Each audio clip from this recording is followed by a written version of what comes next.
एक समय की बात है जब मनीषा नाम की एक लड़की अपने परिवार के साथ एक छोटे से घर में रहती थी। मनीषा को पढ़ाई करने का बहुत शौक था, पर गरीबी के कारण मनीषा के माँ बाप उसकी पढ़ाई लिखाई नहीं करवा पाए थे।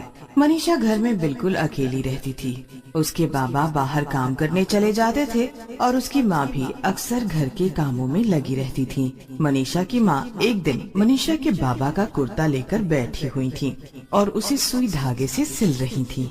मनीषा उनको बड़े ध्यान से कुर्ता सिलते हुए देख रही थी। ये आप क्या कर रहे हो माँ? तेरे बाबा का कुर्ता फट गया तो बस उसी को सिल रही हूँ। मेरी गुड़िया की फ्रॉक भी फट गई है, इसे भी सिल दो ना माँ।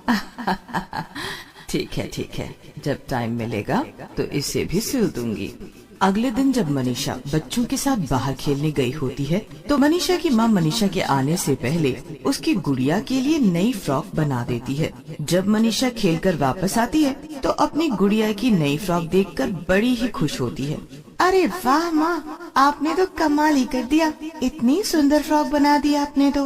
आपको तो इतने सुंदर कपड़े बनाने आते हैं। हाँ बेटा, आते तो हैं, पर क्या करूँ, बस घर के कामों में कुछ कर ही नहीं पाते। तुम्हारे नाना जी कपड़े सिलने का ही काम करते थे, बस उनको देख देख कर मैंने भी कपड़े सिलना सीख लिया था। अरे वाह माँ, एक काम करो ना, आओ मुझे भी कपड़े सिलना सिखा दो। पूरा दिन मैं भी तो खाली ही बैठी रहती हूँ। ठीक है, मैं सिखा दूंगी।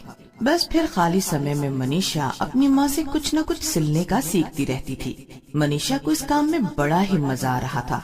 कुछ ही समय में मनीषा कुछ चीजें सिलना सीख गई थी। एक दिन मनीषा बाजार से कुछ सामान लेने जा रही थी कि उसे रास्ते में एक दुकान के आगे एक कपड़े का थान पड़ा हुआ दिखाई दिया।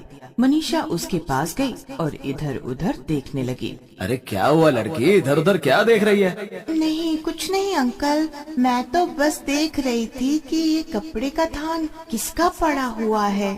अरे ये तो मेरे यहाँ काम करने वाले लड़कों ने फेंक दिया।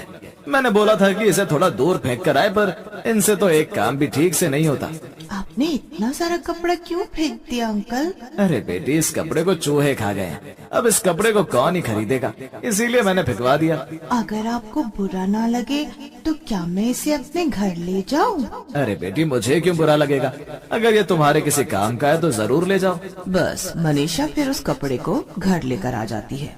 उसके बाद वो कैंची और सुई धागा लेकर बैठ जाती है।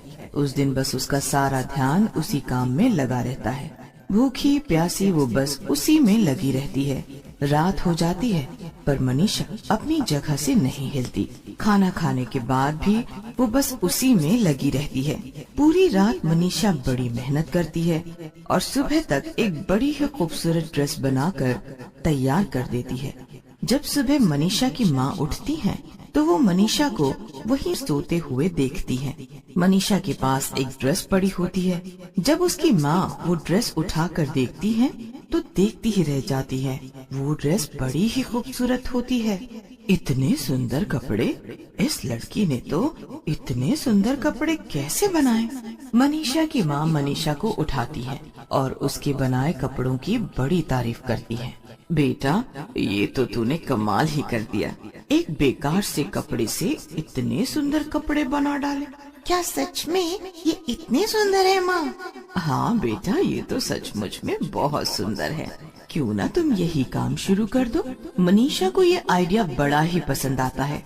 वो धीरे धीरे करके ये काम शुरू कर देती है और जैसे ही उसके पास थोड़े पैसे जमा होते हैं, वो एक मशीन खरीद लेती है। मशीन खरीदने के पास उसके पास तो पहले से भी ज्यादा कपड़े सिलने के लिए आते हैं।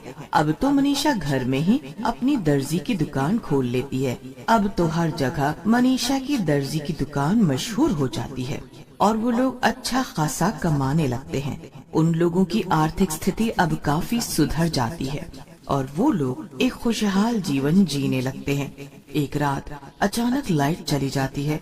उस वक्त मनीषा अपनी दुकान में किसी के कपड़े सिल रही होती है।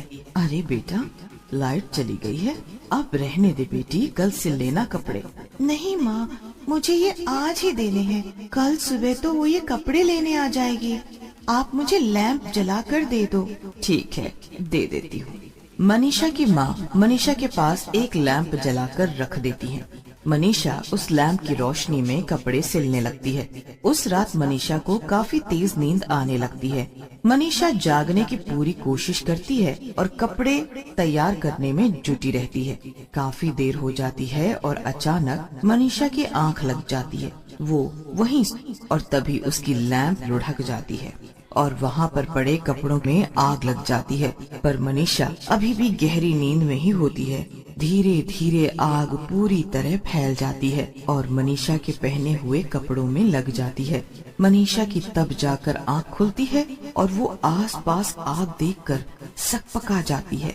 वो जोर जोर से आग आग चिल्लाने लगती है, पर अब तक उसका पूरा शरीर आग पकड़ चुका था। मनीषा के माँ बाप शोर सुनकर बाहर आते हैं तो उनकी भी आंखें फटी की फटी रह जाती हैं। मनीषा उनकी आंखों के सामने जलकर राख हो जाती है और उसके माँ बाप रोते बिलखते रह जाते हैं। कुछ दिन बाद मनीषा के बाबूजी की मौत हो जाती है और घर में खाने का एक भी दाना नहीं बचता।